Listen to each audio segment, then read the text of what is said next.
Are you wondering how long does the battery take to charge on these E99 and E88 drones?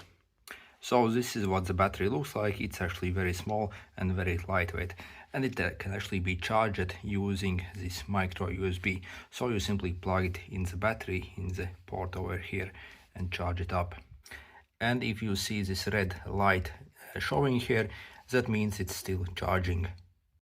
Okay, it just finished charging. As you see, the light went off, and when I check my stopwatch, this is the time.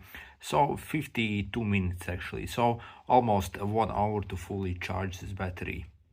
And when it comes to the runtime, this battery from experience can last for around 5 minutes. So depending on what kind of wind you have outside and how far you are flying and how high basically, and how many times you are taking on and off basically, or you are simply hovering, so it can last for around 5 minutes.